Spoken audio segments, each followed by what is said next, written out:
Tuhan bersamamu dan bersama rohmu. Inilah Injil suci menurut Lukas. Dimuliakanlah Tuhan.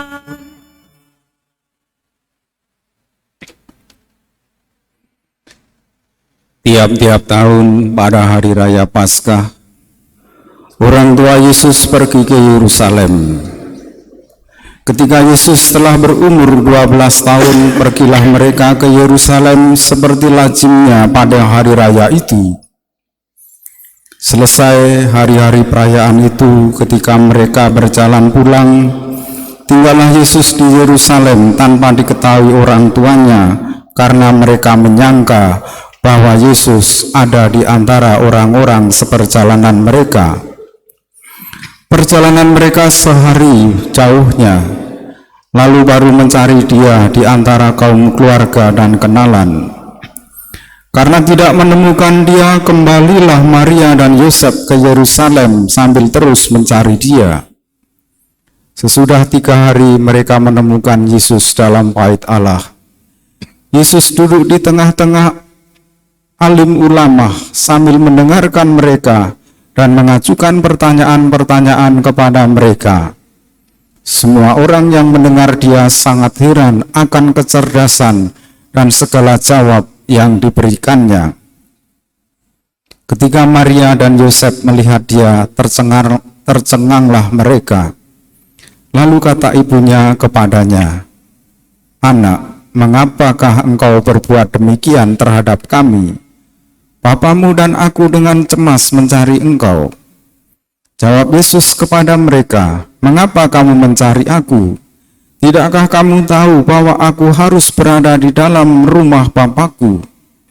Tetapi mereka tidak mengerti apa yang dikatakan Yesus kepada mereka. Lalu Yesus pulang bersama-sama mereka ke Nazaret, dan ia tetap hidup dalam asuhan mereka, dan ibunya menyimpan semua perkara itu di dalam hatinya. Demikianlah sabda Tuhan. Terpujilah Kristus.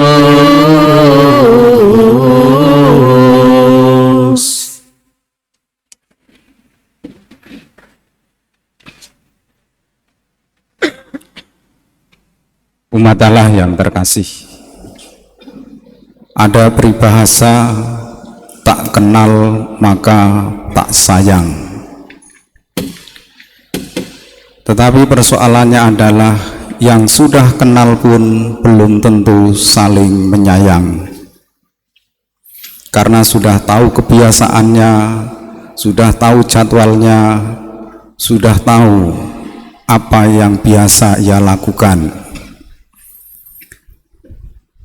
Suami istri bisa jadi hidup bersama, sudah menjadi kebiasaan lama, saling mengenal, tetapi belum tentu saling menyayangi. Mulutnya bilang rindu, tetapi hatinya benci. Orang Katolik pun, mau saya berikan contoh bagaimana ia tidak menyayangi Tuhannya, meninggalkan gereja atau murtad. Ada juga suami yang meninggalkan keluarganya. Mereka kenal, tetapi tidak menyayangi. Kalau sayang tentu dia tidak meninggalkan keluarganya. Kalau sayang tentu dia tidak meninggalkan gerejanya. Saudara-saudari hari ini mulai mengenal, maka harus menyayangi. Ciri orang yang menyayangi adalah satu, teratur hidupnya. Apa-apa yang dia lakukan dikerjakan dengan teratur. Dan yang kedua, dilaksanakan dengan rasa cinta atau rasa sayang. Maka nanti selama 1 tahun dalam ikut proses menjadi katekumen, saudara-saudari harus teratur. Dan dalam keteraturan mengikuti pembekalan katekumen harus dengan rasa cinta yang mendalam. Manusia sekarang bukan takut mati. Lihatlah, ada orang yang berani bunuh diri, berarti dia tidak takut mati. Yang ditakutkan manusia adalah kehilangan kasih sayang, kehilangan cinta. Dan cinta tidak mungkin bertepuk sebelah tangan. Cinta harus saling terbuka satu sama lain. Dan teladan hidup kita hari ini adalah Santo Yosef. Karena Santo Yosef mampu menjalankan kehendak Allah, menjadi mudah bagi Maria untuk menjalankan panggilannya juga. Dan Yesus dalam asuhan Santo Yosef semakin bertumbuh menjadi manusia dewasa, menjadi manusia beriman. Kalau kita masing-masing melakukan kewajiban kita atau tugas kita dengan baik, maka memudahkan pasangan kita, memudahkan sesama kita juga untuk menjalankan panggilannya, menjalankan kewajibannya. Mari kita seperti Yosef dan Maria, terus mencari Yesus sampai menemukannya. Bertanya kalau tidak tahu, supaya dengan pengetahuan yang baik, mampu menghayati iman kita secara benar dan baik.